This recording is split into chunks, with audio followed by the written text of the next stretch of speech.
So, do you guys remember me? I was here regularly at one point, and then I wasn't anymore. Life got in the way. It happens, I guess. It used to not really happen to me, but now it does. Yeah, uni's been keeping me booked and busy. It's been a hot minute. I didn't move. I just decided to sit in front of the bookshelf today so that I can show you that I actually do own books. Quite a lot of them. I need to remind myself of that too because it's been a rough couple of weeks. Anyways, so as you may be able to guess, I haven't been reading for myself a lot. I've been reading a lot of very old literature, very French literature, not having the greatest time with it.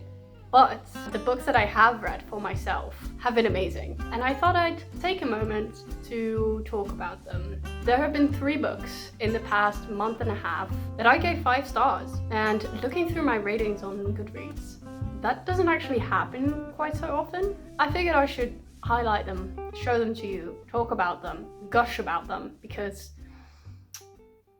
these are the books that are probably going to be on my favorites of the year list, maybe on my favorites of all time. One of them is definitely on my favorites of all time. And I'm going to start with that one because it was the first one I read, Vagabonds by Elagosa Osonde. This book is fantastic. It's an anthology, but all of the stories are connected to each other because all of the people that these stories follow live in Lagos, Nigeria, and they're kind of being viewed from above by one of the city's spirits. There's a city god, and he has like city spirit helpers, and one of them is kind of looking out over these people and telling us these stories, essentially. A lot of the stories are extremely queer, and some of them are not, but they're also great. They all have like a spiritual or magical little twist. I love this book. I thought it was so well done. The prose in this book is fantastic. I'm going to read you some parts. This is the part that made me absolutely fall in love with this book.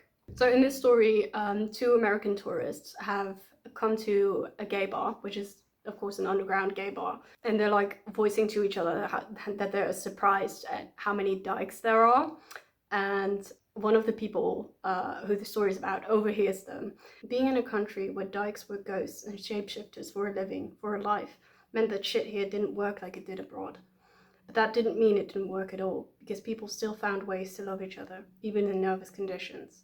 We're ghosts because we have to be, because our lives depend on passing and being passed by. But we're ghosts who see other ghosts often, who hold them and hug them and fuck them too in our bedrooms, doors closed. We love them too, like you. Here they call us mad. We go again. They strike us down. We choose again. They black off our lights. We learn in the dark. We don't die. We never die. We only love harder. We only see sharper. This is exactly what I meant when I said I wanted to read more queer experiences from around the world. Like, this is the book that gave me that, and not just in a singular story, but in a whole book full of stories. There's so much in here that there is something in there for everyone. I promise. Even if you're straight, you're probably gonna like this because just there's a lot going on. There's one story that really stayed with me because it was about a mom and her trans daughter. It was such a beautiful story. It was very short, but there was so much love in it that it's still on my mind. When she comes out of the surgery room, her mother says, "Welcome, my daughter. How are you?" It was that word, daughter. That word said for the first time from her mother's mouth in a hospital made her feel born again, born correctly.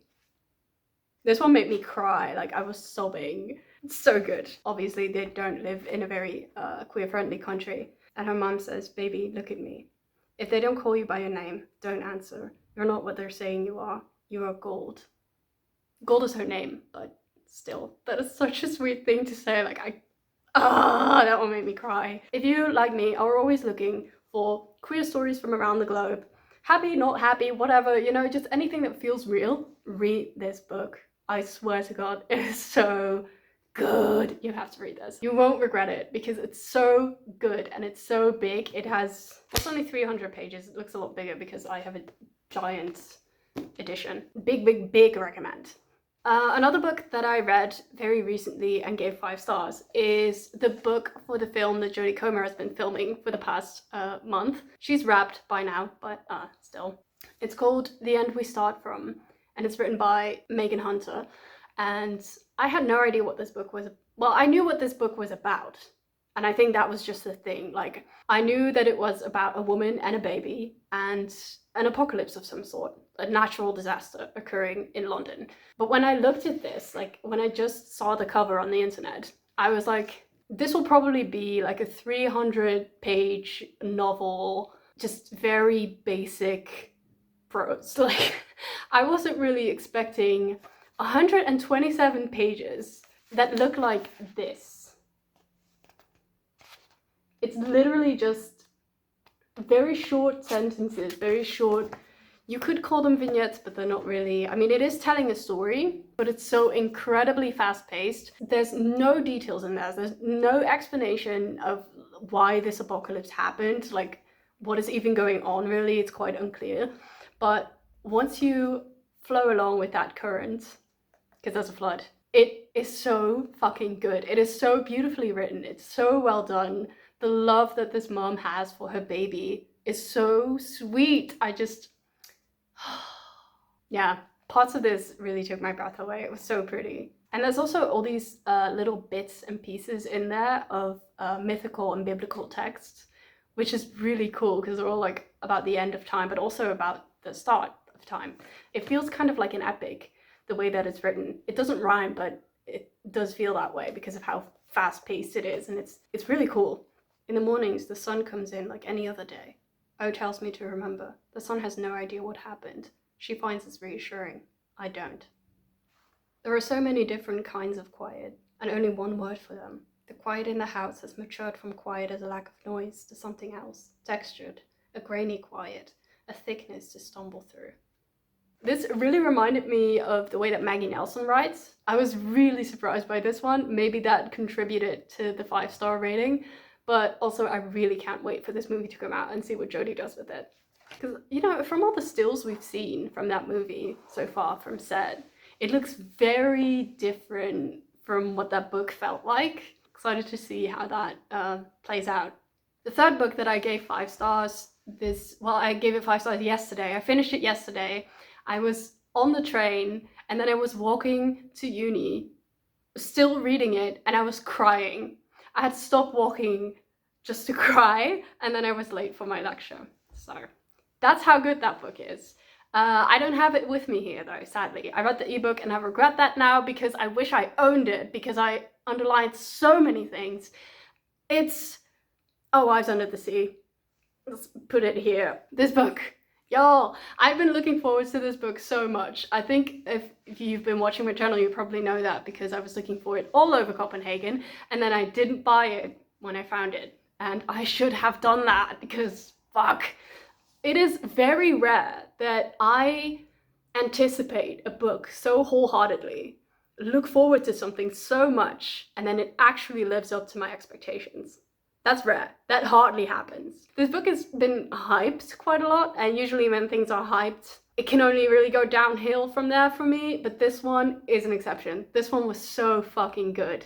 I think at this point, people know what All Wives Under the Sea is about. It's about a wife who's under the sea because she's a marine biologist and she's in a submarine, but she stays away a bit longer than she was meant to, and then when she comes back, she is not the person that she was before.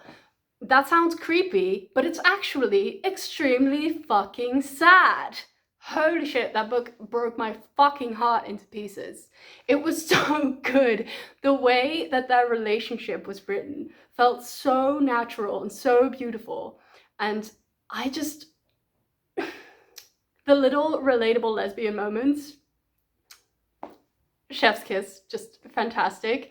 But it was in all the little details, like the way that they looked back on their relationship, both of them separately, the way that they talked about each other in the past, all these little details worked into it of how they treated each other, all these little things that Leah did that made her such a real feeling character, but it also immediately made you love her because you could feel how Miri felt about those things. It was so delicate in a way, like, oh my god, I did it. But it really, it felt delicate, the way that they talked about each other, so lovingly without it ever getting cheesy or like too romantic, because you know I'm not a romantic, right? I don't like romance, but sometimes every once in a while there comes a couple that just warms over my cold little heart, and this was them. And then break my heart, why don't you, at the end, because I do love a little bit of pain every now and then. So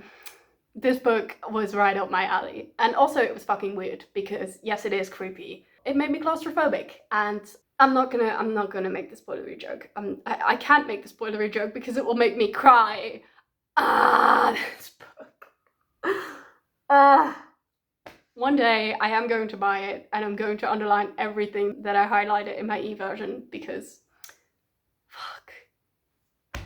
It deserves its place on my favorite shelf up there. I just don't have it. That's very sad. All of these books are my loving recommendations to you. If you have read any of them already, please tell me what you thought about them. Unless you hated them, I don't want to hear it.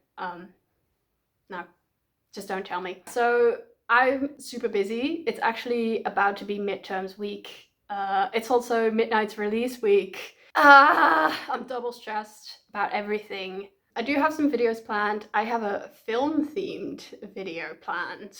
Movie-themed. I'm sorry. I'm in film school now. And from then on, I'll just be doing some more simple videos that won't take me a long time to edit. Another 5-star read of mine that I need to bother you with, because that's just how I end my videos, is Stonebridge Blues, which I want you to read. I will leave you the link in the description box below. You can download it for free, it's entirely legal. Do that and tell me what you think about it. Thank you very much for watching, and I'll see you next time. You'll know it when you see it.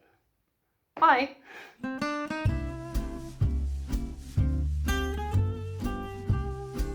I wish I could read. I really, really wish I could read.